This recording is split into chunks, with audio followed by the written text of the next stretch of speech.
Welcome. I'm E.G. Marshall. Welcome to the sounds of suspense, to the fear you can hear. I have a story for you about a writer of books. We all know what it is to read a book. We all read, sometimes to learn, sometimes to pass the time, sometimes to experience a life unrelated to our own, and sometimes to surrender ourselves to the fantasies of a person we have never met and will never meet. But what is it to write a book? That's another thing altogether. But what difference does it make? All the difference in the world. Well, it's not as if it were real. It is real. Don't you see that? Well, it's not real life. It is real life. It's a life more real than yours or mine or any life that anyone will ever live. Well, how can you say that? It's just a book.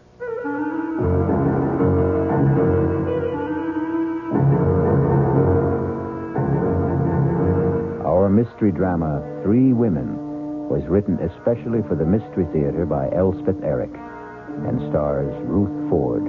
It is sponsored in part by Anheuser-Busch Incorporated, brewers of Budweiser. I'll return shortly with Act 1.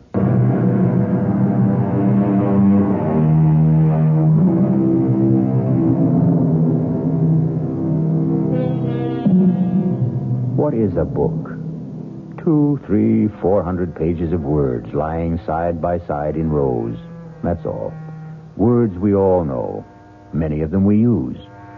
Nothing mysterious about the words themselves.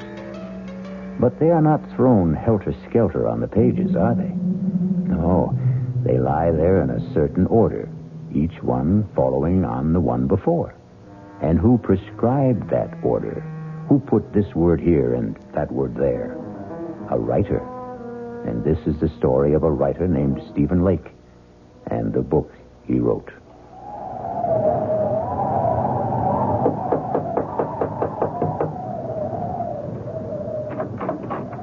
Yes? Does Mr. Lake live here? Yes? Is he home? Yeah, he's home. Could I see him? Well, he's working. Could you tell him, please, it's Mr. Higgins to see him? Higgins? I'm a publisher. Look, could I step inside? It's terribly cold out here. I guess so. He really is working, isn't he? I mean, I hear him, his typewriter. You're a publisher, you say? Yes, that's right. If you just tell him... You can go on up. Up? Yeah, up that ladder. That's where he works up there. Oh, thank you. You get to the top, just bang on the trap door. Well, yes, thank you. Bang hard so he'll hear you. Yes, all right. He heard you. Mr. Lake, I'm Albert Higgins.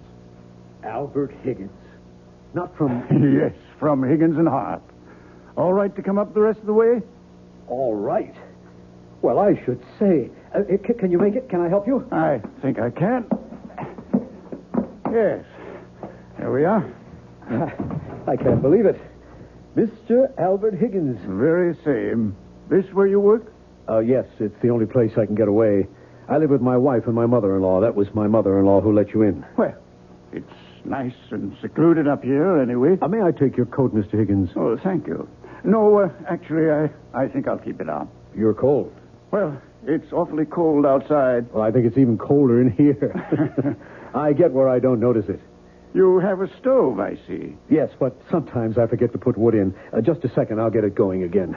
That's a real old Franklin stove, isn't it? Genuine article. I haven't seen a Franklin stove in years. They're great, if you remember to keep them lighted.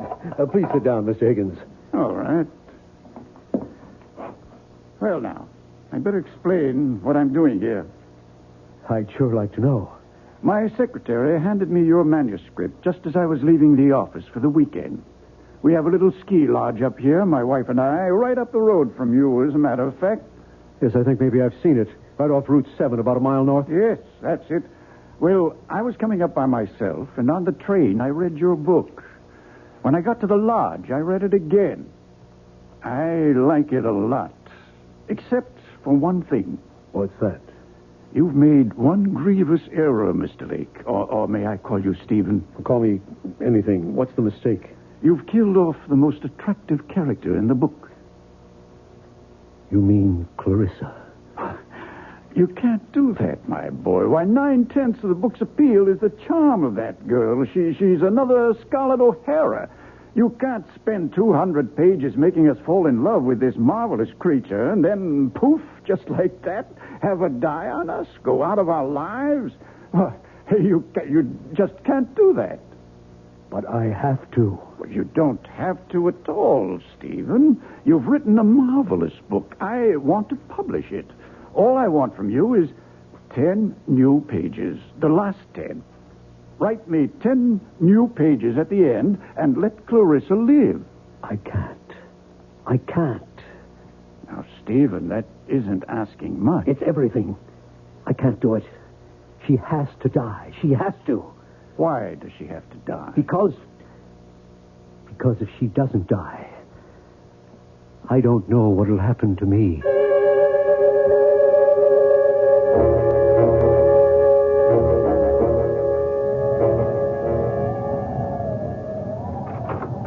Mama? That you, Loretta? It's me. Well, get your boots off. Dinner ready? Just about. Have you called Stephen? He gets so wrapped up in his writing. Well, he's not wrapped up now. Listen to him. He's thinking, Mama. He's walking up and down to help him think. Well, he can't be putting words down every single minute. He's been walking up and down like that ever since that man left. What man? Was somebody here? A Mr. Higgins. Higgins? Albert Higgins? From Higgins and Hart? I believe he did say he was a publisher. Oh, Mama, it was our last hope. You know, every other publisher turned down Steve's novel, and he sent it to Higgins and Hart. But Mr. Higgins was here? They were up there together for about 15 minutes, and then the great Mr. Higgins came tumbling down the ladder like the devil himself was after him. Very red in the face. Looked at me like everything was my fault and catapulted out of here. Well, you didn't ask Steve what happened? Loretta, when have I ever asked Mr. Genius-type novel writer Stephen Lake anything? If he feels like telling me, he'll tell me, which he never does. I'm going to find out. Good luck is all I can say. Stephen? It's impossible. Absolutely impossible. Stephen! Impossible, Clarissa. I can't. Darling, are you all right? Loretta? Oh, you just get home? Mrs. McGinnis wanted her windows washed. Darling, Mama said... I don't want you washing windows. Stephen, Mama said there was a man here today, a Mr. Higgins? Albert Higgins. He really was here? He has a ski lodge up the road. Well, he didn't just drop in, did he? What did he want? He read my book. He wants to publish it. Oh, Stephen, well, why didn't you say so? He wants me to change it. Well, does he want you to change it a lot? Completely. Oh. Well, would that be a lot of work? The last 10 pages. He wants me to let Clarissa live. Is that all? Oh, Stephen. What do you mean, is that all? Clarissa is supposed to die. It's all been decided. She has to die. I can't let her go on living just to please Mr. Higgins. But it's not just Mr. Higgins. Oh, Stephen, I wasn't going to tell you yet, not for a while. But I can't go on doing housework for other people much longer. I never wanted you to do housework for other people. But pretty soon, I won't be able to. I'm going to have a baby, Stephen. You're not. You must be wrong. Oh, no, I'm not wrong. Not about this. You must be. Well, Stephen, aren't you glad? Just a little bit, and coming right now. What with Mr. Higgins wanting to publish your book, why in the spring we'll both be having babies. You'd be having your book, and I'd be having... I can't let Clarissa live. I can't do it. She has to die. Just the way I wrote it, she has got to die. Stephen, you're frightening me. I'm sorry. What difference would it make if you let Clarissa live? all the difference in the world. It's not as if it were real. It's just a book. It's not just a book. Loretta, I can't talk about it anymore right now. Well, you think about it, won't you? About rewriting it? I'll think about it. Well, Mama says dinner's almost ready. I'll be right down. Well, don't be long. I won't. Clarissa, I can't let you live. Oh, yes, you can, darling. I can't. You can do anything you put your mind to, Stephen. Anything at all. You're such a great man, darling. You can do anything. Absolutely anything at all. You know you can. Mr. Higgins, this is Stephen Lake. I have to see you, sir. No, right away, if that's possible. I'll come to your place. Yes, it's better that way. In an hour. All right, sir. I'll be there. Oh, that's my sweet Stephen. My dear love. My own brilliant boy. My Stephen.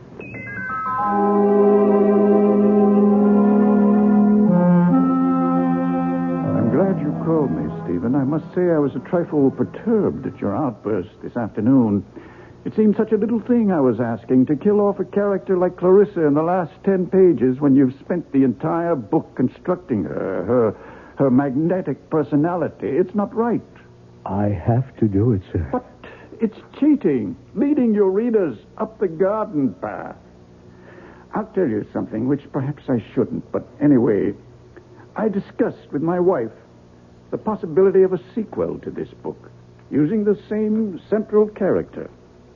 Clarissa? It's a shame to waste a character like that on one book. There should be another, and perhaps another. How can we do that if you kill her off at the end of your first book? Mr. Higgins, I've been writing for 7 years steadily. I've never sold anything. 6 years ago, I got married. My wife, Loretta, has been working as a domestic all these years, and her mother goes out every day to do other people's laundry. I haven't brought in 1 red cent in all that time. But now you will. Lots of red cent. The house we're living in, that's an abandoned one-room schoolhouse. We bought it a year ago with every cent we had in the savings bank. $400. At a county auction. The room where I work used to be the place where they stored supplies. We got the Franklin stove from a junkyard. If you want the truth, we stole it. Young risers never have it easy, Stephen. My wife has never complained, never once. She's scrubbed other women's floors. She's washed their dishes and dusted their furniture and scoured their bathtubs and polished their silver. Well, in view of all this, I should think you'd jump at the chance to have your novel published. I do jump at it. I am jumping at it. Only, I can't let Clarissa live. She's got to die 10 pages from the end of the book. But that's unreasonable. Don't you think I wanted her to live? Don't you think I kept her alive as long as I could? You think I wanted to kill her? I had to. I can't for the life of me see why. Because I'd fallen in love with her. Oh, come now, Stephen. Deeply, hopelessly, irrevocably in love. Now, my boy, I've been a publisher a long time. I've talked to dozens of authors. They all fall in love with characters they've created. It happens all the time. Clarissa isn't just a character. Well, of course she is. She didn't exist before you created her, did she? She exists now. Good heavens, man. She came out of your mind. She has no life except the one you gave her. Maybe she did come out of my mind, but now she's got a life of her own. Well, in a manner of speaking, of course she has. And I want to prolong that life, Stephen. I predict great success for Clarissa. And for you. You and Clarissa are one, you might say. No, we are not one. We must never be one. I want her dead. And out of my life. On my word, I can't follow you. Mr. Higgins, if Clarissa is allowed to live, I shall desert my wife. Desert your wife? My wife is going to have a baby. Well, then, why on earth would you desert her? Because I love Clarissa. I love her with the kind of love I never knew existed. A love that has more power over me than I have over myself. I can't fight it. I can't escape it. It haunts my waking hours and my dreams as well. Those last 10 pages of the book weren't easy to write, Mr. Higgins. But I had to write them. I had to free myself somehow from a love that was destroying my soul, my life. I don't think you're quite sane, Stephen. Neither do I. Suppose we were to publish the book as it is. Oh, if only you would. And Clarissa dies. What then? Why then, she'd go back to being a character in a book. And if you let her live? Then I would follow her. My life, my body, even my talent would belong to her. I myself would belong to Clarissa and to her alone.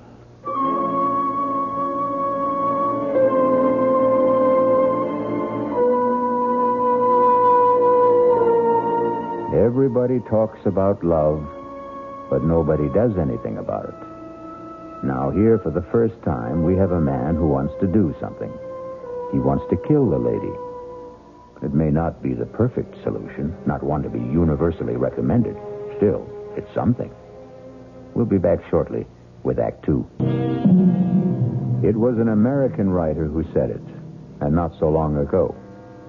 Novelists, whatever else they may be, are also children, talking to children in the dark.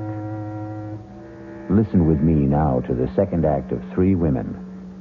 Stephen is talking to Clarissa, a character he created in one of his books, in the dark. Clarissa, I can't let you go on living. But I want to, Stephen. Of course you want to. We all want to. But I want to so badly, and it's your fault, Stephen. Why is it my fault? Because you gave me such a wonderful life in your book. I enjoy it so much. I can't bear the thought of giving it up. Neither can I. Neither can I. To have had a life like that and then to die 10 pages from the end of the book. I know. When the book is published, you'll be dead. I don't see why, Stephen. I really don't. Because till now it's just been you and me and this room and words on paper. But after the book is published... What will it be then? It'll be something that sells for $7.95. $1.50 in the paperback edition. My goodness, you're counting on a big sale, aren't you? Just hoping. But it won't have a big sale if you kill me off, sweetheart. It might. What was that?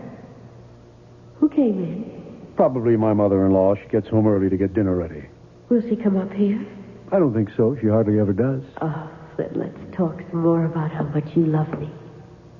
She is coming up here. Oh, bother. Well, we'll talk some more later. I am not going to let you kill me off, Stephen. It's too cruel. Just a minute. All right, to come up. Of course, Mother. Give me your hand. What a place. How do you stand it? I like it. It's cold, too. Your fire's gone out. You been working? Oh, no, not much. Well, what have you been doing? Figuring something out? Well, trying to. Figuring out what to do with the last 10 pages of your novel? More or less. Stephen, it's not up to me to tell you what to do. Then don't. I don't know one book from another, but this book of yours, it's a novel, isn't it? It's a novel. About made-up people, right? Yes. So what's the difference? You can do what you want with made-up people. They can live as long as you're alive to write about them. True? Is that true? Yes, that's true. So, if Mr. Higgins says you should let this character, this Clarissa, go on living, what's the difference? Let the lady live. Who cares? Also, and I don't mean this as a reproach, we can use the money. Believe me, I know that. So, if a little lady is worth more alive than dead, I say let her live. Yeah. Not a lot of work. The way I understand it from Loretta, I mean, you don't have to write the whole book over. Just the last 10 pages. Well, what's that? You can knock that off in no time. Well, I better be getting on down and get dinner started. It'll be ready in about half an hour. I'll be down.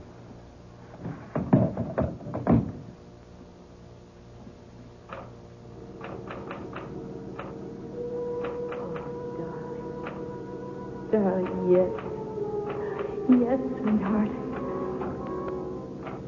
The cold hand I held, wet with my tears. Oh, Stephen, that's beautiful. Stirred ever so little. The fingers moved faintly in mine. Oh, Stephen, yes.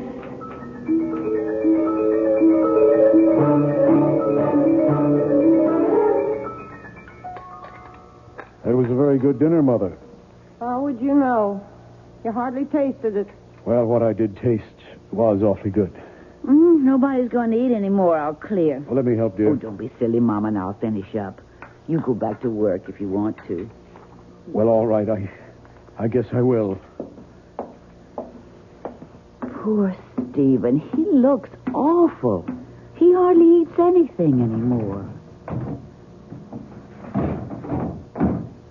I had a talk with him today about changing a book. What did you say? I said, what's the difference? Character in a book can be alive or dead. Who cares? Stephen cares. Well, why should he? Oh, Mama. He's a writer. Writers care about these things. It has something to do with, artistic integrity. You think maybe somebody's putting things into Stephen's head? Artistic notions, things like that? Who would do that? Mr. Higgins wants him to change the book. I wasn't thinking of Mr. Higgins. I was thinking of some woman. What woman? I don't know what woman. I don't suppose I should say this, but lots of times I hear him talking up there. Oh, Mama. Steve talks to himself all the time when he's trying to work things out. This isn't talking to himself. This is talking to somebody. There's a big difference. And another thing, that mattress he has up there, it looks to me like there's two people been lying on it. Mama! All right. I told you I shouldn't say it. Now I'm sorry I did. He didn't seem very happy about the baby. I should have kept my mouth shut. Oh, that's all right. You finish up the dishes. I'm going up to talk to him. Don't say I said anything. Don't tell him we've been talking. I won't. Yeah, just a second. I'm not disturbing you, am I? Of course not. Well, I didn't hear the typewriter, so, Stephen, do you love me? What kind of a question is that? It's the kind of question wives are always asking, even if they never say the words. Yes. I love you. Are you glad we're going to have a child? Yes. Yes, I'm glad we're going to have a child. Well, ask a straight question and you get a straight answer. That's the way it should be. So, I'll ask you another one. Why don't you want to change the book? Retta, I just don't. Well, it's not a straight answer. I know it isn't. I just can't. Stephen, I'm going to ask you another straight question. Are you interested in some other woman? Interested? No. Because if you are, I'll go away. No, I don't want you to go away. I'll go away and have the baby someplace else. Till you get over this other woman, then I'll come back. Or if you don't get over her, I'll stay away. Oh, Loretta. Stephen, can you swear to me that there's no other woman in your life except me? Can you promise me that? Loretta, I swear to you, I promise you that I love you, that I love you, that I want you for my wife for always, for as long as we live. I guess I'll have to be satisfied with that. It's the truth. All right. I'll let you work now. Oh, I thought she'd never leave. Please, Clarissa, I don't feel like talking to you right now. Why didn't you tell her about me?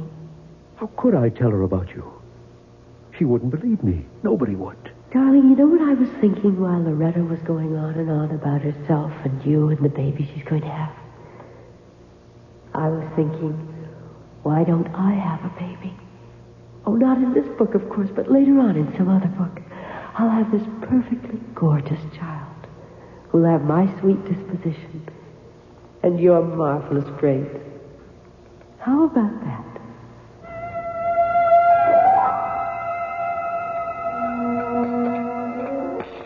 Mama, I asked him if there was somebody else, another woman. Oh, well. He said he loved me and wanted me for his wife for as long as we live. Well, I still hear him talking up there, and it certainly sounds to me like he's talking to somebody. Oh, Mr. Higgins, come in before you freeze to death. Winter's closing in on us. It sure is. How are you, Mr. Higgins? Fine. I thrive on the cold. Mrs. Lake, your husband's in, I hope. He's up there, working, I guess. Has he talked to you about, about Clarissa, keeping her alive? He just says he doesn't want to. All right to go up and see him? Oh, I'm sure it is. Good luck, Mr. Higgins. Thank you.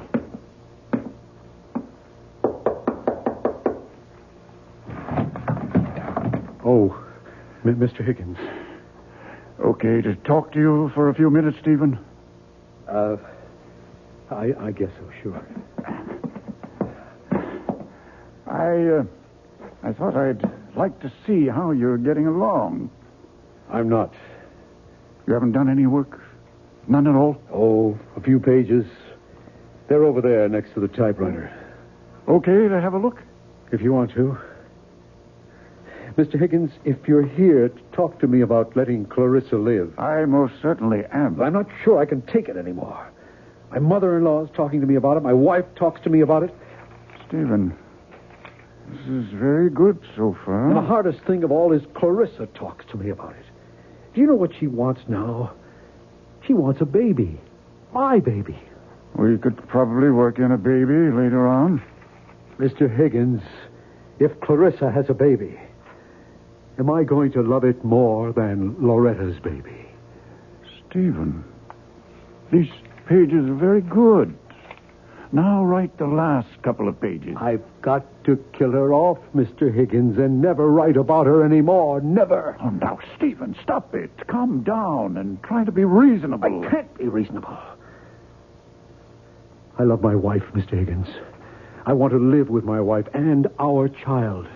I can't live with her and Clarissa, too. No, Mr. Higgins. Clarissa has to die just the way I wrote it in the first place. If she dies in this book, then I can't write about her anymore. And if I don't write about her anymore, she won't exist. Stephen, I won't publish the book if Clarissa dies. I've put it to you straight. Don't you think you owe it to your wife, to your mother-in-law, to yourself, to make this little concession? Concession? What will happen to them if you don't? What will happen to them if I do?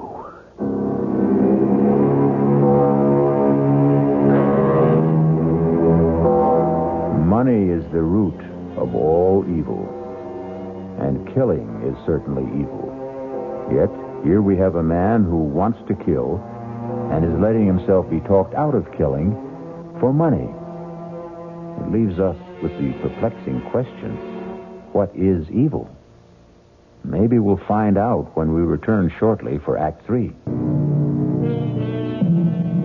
Pity the poor novelist, alone with his thoughts, his visions, his conceits, his fancies, his only solid, substantial companion, his typewriter. Stephen? What is it, Clarissa? Everybody wants me to live except you. I know. And you're the one who loves me. I know. Nobody else even knows me. Except from reading the book, and that's not really knowing. Clarissa, I wish you'd let me work. How am I doing? You're living. Oh, Just barely, but you're living. I thought I was. Because I was feeling so warm and loving about you. I know the only reason you're keeping me alive is for the money. You can't fool me, Stephen. If there was a way to kill me and still make the money, I bet you'd take it. There ought to be a way. Clarissa, you've given me an idea. Oh, it makes me very happy if I've given you something. You've given me everything. It's about time I gave something back to you. Mr. Higgins, Stephen Lake. Yes, I have an idea. I have to talk to you about it right away. Can I come to your house? Well, that's all right. I have snowshoes. I'll be there in, say, half an hour. Thanks, Mr. Higgins. What kind of an idea have you got? Never you mind. I'm coming with you. I don't want you tagging along. I want to tag along. Where are my snowshoes? Right there. Now, what's this big idea you have to tell Mr. Higgins? None of your business. Is it about me? As a matter of fact, it is. So then it is my business. Stephen, you're not going to kill me off, are you? I thought that was all decided. Are you?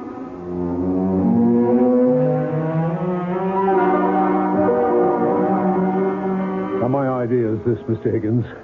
I'll finish up the book just the way you want it. Good. Clarissa stirs and comes to life. Whatever it was she was dying of, she only went into coma, etc., etc. I'll work it out. I'll give you the book in a couple of days, maybe by tomorrow. Good. Then, if you still like it... Oh, I like it. It's yours. Only, I want it in my contract that whatever money the book makes goes to my wife. I want her to get all the proceeds. But it's your book. Well, I just happened to write it, that's all. And writing it, I nearly ruined my wife's happiness and my own. I don't want any money for that. Stephen, it seems to me that you're simply feeling guilty about your feelings for Clarissa. I am. Guilty as hell. And about the other books, the ones after this one. You're not going to tell me you don't want any of that money either. I want somebody else to write those things, not me. You're joking. Mr. Higgins, I've got to get Clarissa out of my head. And the only way to do that is to put her into somebody else's head. Let somebody else keep her alive, not me. Well, I suppose we could find a ghostwriter, but at least let me have those last 10 pages with Clarissa alive. Mr. Higgins, you'll have them. Tonight.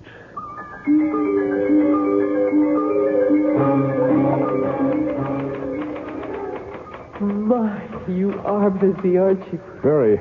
You're working on the new ending to the novel, aren't you? That's right. And I get to live and live and live and live. Clarissa, it's cold in here. Why don't you do something useful, like putting some wood in the stove? I don't know how. You don't know much, do you? Enough. Okay, I'll do it. Make a nice big fire, and then we can sit and talk about what's going to happen next. What do you mean by next? And all the other books, the ones you're going to write after this one. Now blow on this fire, will you? Oh. At least you can do that. Okay. Go on, tell me about the other books. I don't know anything about the other books. Would you like to hear some of my ideas? Not really. Well, that's enough. You can stop blowing. It's caught fire. That feels good. I think the next novel ought to be in Venice. Clarissa, I have made a deal with Mr. Higgins. When I finish these 10 pages, thereby keeping you alive, I shall turn them over to him to replace the original 10. And then I shall write no more books. Well, No more books about you, anyway. But Mr. Higgins thinks I'm wonderful. He wants lots of books about me. He's going to get lots of books about you, but they won't be written by me. But who'll write them? A ghost. A ghost? I don't want to be written by a ghost. I'm part ghost myself. Oh, he'll be a real live man. A ghost writer. That's what they are called in the publishing business. But it won't be you. Definitely not me. But it will be a real live man. Yes. And now, if you'll excuse me, I'd like to get back to work. I wonder, will he be as handsome as you? Handsomer, probably. I wonder, will he love me the way you do? For his sake, I hope not. I wonder, will I love him? Why should you love him? Why not? You never loved me. Oh, that's the way you wrote it. I couldn't love anyone. Except yourself. But he might write me differently, mightn't he? He shouldn't. He should follow the character exactly as I've set it down in the first book. But if he falls in love with me, he might want it changed so I could fall in love with him. It would be so much more convenient for everybody. Clarissa, you wouldn't. Wouldn't what? Fall in love with the ghostwriter. Would you? How should I know? Well, you wouldn't have his child. You wouldn't do that. I think I'll put another piece of wood on the fire. Or would you rather do it? Clarissa, would you have his child? There. Oh, look. That's a nice fire. Lovely. Answer me. Would you have his child? Well, Stephen, if that's the way he writes it, I guess I'll have to. Stephen, what are you doing? Oh, no. You're not going to have his child. No. Stephen. You're going back to where you were in the original. You're going to die 10 pages from the end of the book. You're not going to burn the new pages, Stephen. You're not. Don't. Help! Help! Someone help me! I'm on fire! Help me! The quilt! Get me the quilt, please! Help me!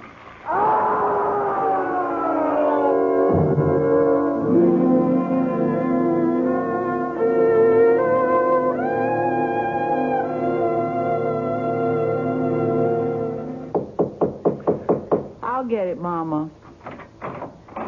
Mrs. Lake. Mr. Higgins. It's Mr. Higgins, Mama. Oh. I haven't seen you since the funeral, Mr. Higgins. Thank you for the beautiful flowers. May I come in for a minute? Why, of course. Come in. Would you, like a cup of tea, Mr. Higgins? I was just about to put the kettle on. Thank you, no, Mrs. Lake. I haven't wanted to intrude before this on your grief. Such a terrible accident. Well, Mama and I can't figure out how it happened. You know, Stephen knew that Franklin stove so well. He'd used it for years. And then... It was like it sort of blew up in his face. Mrs. Lake, he was working on the new ending for the novel when it happened. At least I think he was. Well, I don't know for sure, Mr. Higgins. He promised me I'd have the new pages that same night. He acted as though he couldn't wait to get started. Oh, then I imagine that's what he was doing. Mrs. Lake, would you mind if I'm not intruding? Could I go up and take a look? You see, if I can find them, I can just substitute them for the original last 10 pages, and we can go right to work. I think we might be able to publish the book this spring. Why, that would be wonderful. At least you'd have a little money coming in. Stephen would have liked that. So, is it all right if I take a look? Why, surely. You don't mind if I don't go up there with you? I haven't wanted to somehow since the fire. No, that's quite all right. I'll go up by myself. Trapdoor's not locked, Mr. Higgins. Make it all right? Yes. Thank you. Fine. Oh, I suppose I should have cleaned up that place, but I just couldn't. No hurry. When the time comes, I'll do it. Never entered my head to look for those 10 pages. No, never mind. Mama, if he finds the pages and publishes the book, and if it's a success, that'll be nice, won't it? Mrs. Lake, What is it, Mr. Higgins? You found them? I found something.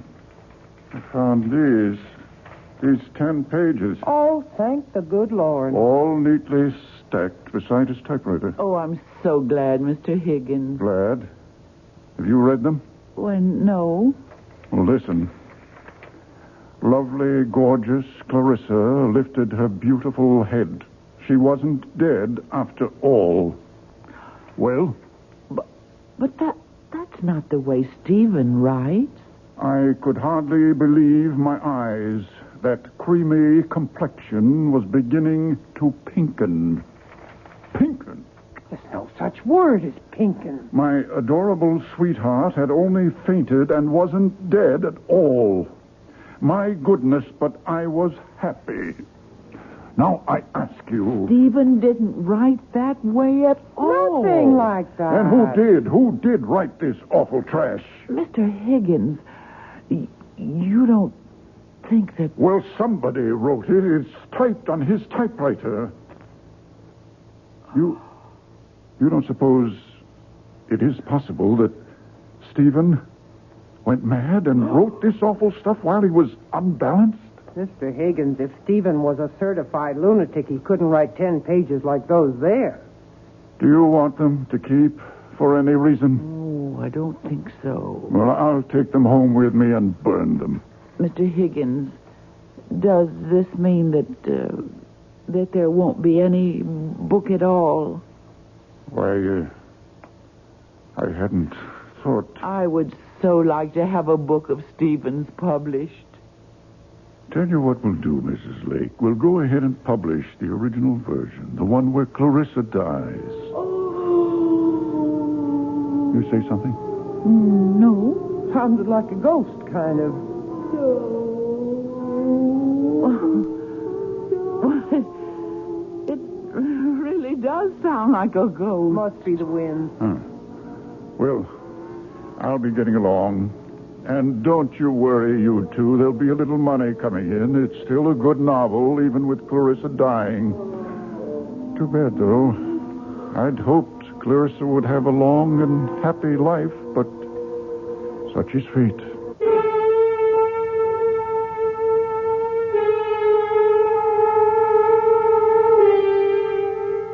And the moral of the story is...